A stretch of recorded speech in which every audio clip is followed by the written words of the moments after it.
ओम श्री गुरुवे नमः। ओम शांति शांति शांति। प्रणाम भगवान। भगवान योग वासिष्ठ महारामायण से निर्वाण प्रकरण उत्तरार्ध और सर्ग नंबर 210 से सत्संग लेते हैं भगवान, जिसमें शीर्षक है राजा प्रगति के प्रश्नों पर श्री वशिष्ठ जी का विचार एवं निर्णय। श्री वशिष्ठ जी कहते हैं, राजन, यदि ध्यान करने वाला उपासक आत्मज्ञान के सुख की अनुभूति से वंचित होने के कारण यही चिंतन करे कि मैं इस चंद्रमा में ही प्रवेश करूं, तो वह इसी में प्रवेश करता है। मैं चंद्रमंडल के सुख से संपन्न होकर चंद्रमा में प्रवेश करूं, ऐसा चिंतन करने वाला उपासक वैसे ही सुख का भागी होता है। यह निश्चय है। यह उपासक दृढ़ निश्चय के साथ जैसे स्वभाव का ध्यान करता है, उसकी अक्षय चेतना वैसे ही स्वभाव का अनुभव करती है। जैसे सभी ध्यानकर्ताओं को अपने अपने संकल्प के अनुसार पृथक पृथक चंद्र तत्व का अनुभव होता है, वैसे ही स्त्री चिंतन करने वाले पुरुषों को अपनी अपनी कल्पना के अनुसार अलग अलग काल्पनिक स्त्री लाभ की प्रतीति होती है। जो घर से बाहर न निकलकर भी सातों दीपों का राजा बना बैठा है, उसका वह कल्पना सिद्ध साम्राज्य उसके घर में ही चिद आकाश के भीतर भासित होता है। राजन, दान, श्राद्ध, तप और जप आदि अमूर्त कर्मों का परलोक में जो मूर्तिमान फल प्रकट होता है, वह कैसे संभव है, यह बताया जाता है। सुनो, उनकी बुद्धि उन दान आदि सत्कर्मों के संस्कार से भावित होती है, अतः वे परलोक में अमूर्त रहकर भी मूर्तिमान फल को देखते और अनुभव करते हैं। वह फल चिन्मय स्वरूप से ही अनुभव में आता है।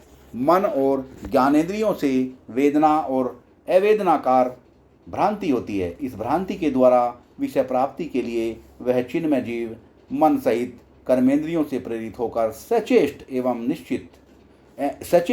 निश्चेत होता है। फिर उस भ्रांति की वृत्ति होने पर वह निर्मल शांत चिन्मय आत्मा ही शेष रहता है। इस लोक में किए गए दान से परलोक में चिन्मय संकल्प रूप भिन्न भिन्न फल की प्राप्ति होती है। उसे संकल्प स्वरूप जीव प्राप्त करता है, ऐसा विद्वानों का कहना है। फिर वह फल परलोक में क्यों न मिले।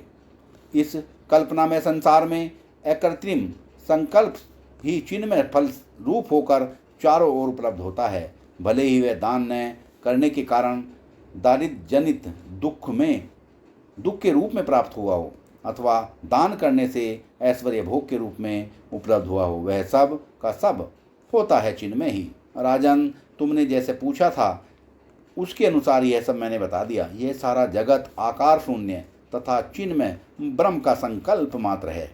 राजा ने पूछा, भगवान, सृष्टि के आदि में जब एक निराकार चिदाकाश ही था, तब उसके द्वारा देह की कल्पना कैसे संभव हुई?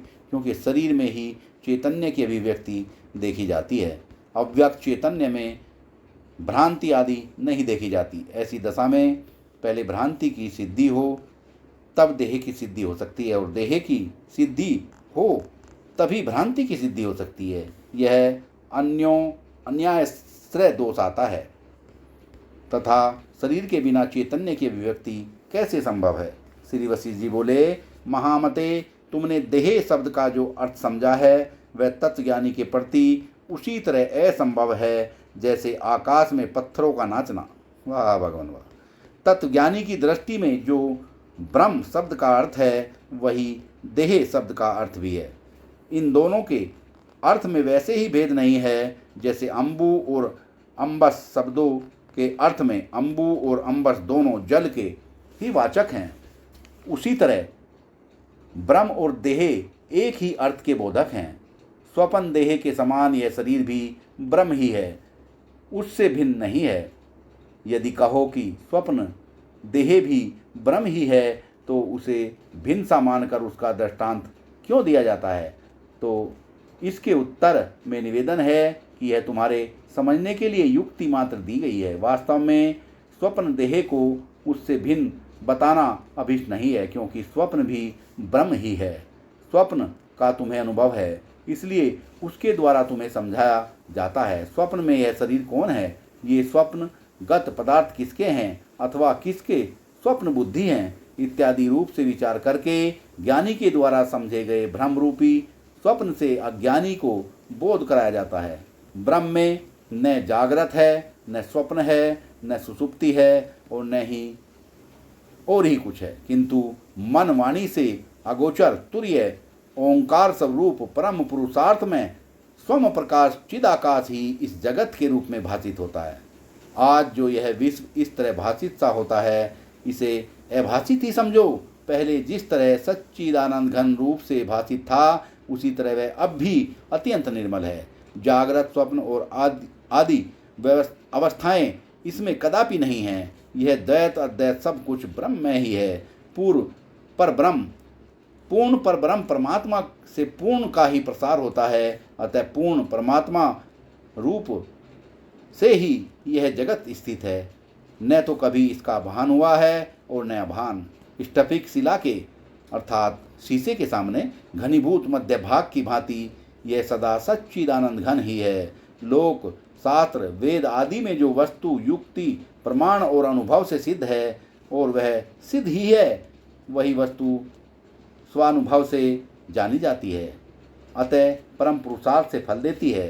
अन्य सब वस्तुओं का निराकरण करके जिस एक वस्तु का चिरकाल तक चिंतन किया जाता है, उसी की अवश्य प्राप्ति होती है।